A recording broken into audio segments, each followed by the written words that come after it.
উধারবন্দ বিধানসভা কেন্দ্রের ভিতরগঙ্গাপুর প্রথম খণ্ড জারৈলতলা জিপির টিকর বস্তির বাসিন্দারা মঙ্গলবার সংবাদ মাধ্যমকে ডেকে তাদের জমা জলের নিকাশি ব্যবস্থা না থাকায় চরম দুর্ভোগ পোহাতে হচ্ছে বলে জানান। অসমমালা সড়ক নির্মাণের নামে বরাদপ্রাপ্ত ঠিকাদারের খামখেয়ালি অদূরদর্শিতার কারণে জিপির প্রত্যেকটি পরিবার বৃষ্টির জমা জলে নাজেহাল পরিস্থিতিতে দুর্ভোগের ভোগান্তি পোহাতে হচ্ছে। এমনকি প্রায় কয়েকটি ঘরে ভেতরে ময়লা আবর্জনা মিশ্রিত জলে থই থই অবস্থা। এই সমস্যার বিষয়ে ঠিকাদারকে বারবার অবগত করলেও ঠিকাদার গ্রামবাসীদের কোনো কথা কর্ণপাত করছে না।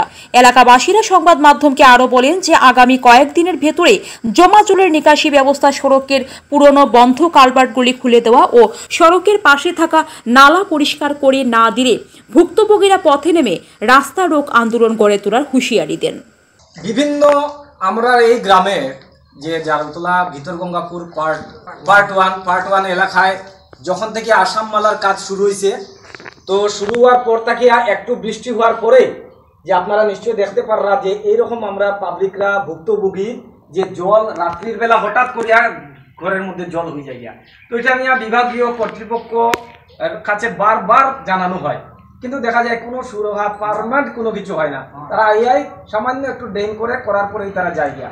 কিন্তু এটা আমরা গ্রামবাসীর পক্ষ থেকে পারমানেন্ট একটা সলিউশন আমরা চাইলাম, যে যেগুলা পুরানা যে কালভার্ট যেগুলো আছে, যেগুলা ছোট ছোট জল যাওয়ার, ওগুলা টোটালি বন্ধ হয়ে গেছে। তো এইগুলা যতক্ষণ না ক্লিয়ার করা হইব ততক্ষণ কিন্তু এই সমস্যা আমরা থাকিয়ে থাকবো। তো আমরা বিশেষ করে আমরা কইমু এই কাজটা যদি তাড়াতাড়ি না করা হয় তাহলে আমরা বৃহত্তর আন্দোলনে নামতে বাধ্য হইমু। তো বারবার আমরা আসাম মালার কর্তৃপক্ষের কাছে আবেদন করলাম যে আমরা এই সমস্যাটা সমাধান করার লাগে। আর বিশেষ কিছু কইমু না, আমরা খুব সমস্যায় আছি, আপনারা নিশ্চয়ই দেখতে পারবেন। আগে মানে কালভার্ট যখন ছিল, মানে কালভার্টে মানে জলটা টানিয়ে নিত গিয়া, তখন মানে আস্তে আস্তে শুকাই দিত। এখন এই রাস্তা হওয়ার পরে কালভার্টটা বন্ধ করে দিল, পুরানা কালভার্ট যেন আসলো এটা বন্ধ করে দেওয়ার পরে আমরা কি মানে সমস্যা আমরা দাবি হলো কি আমরা কালভার্টটা হওয়ার জন্য, যদি না হয় তাহলে তো আমরা সব আন্দোলনে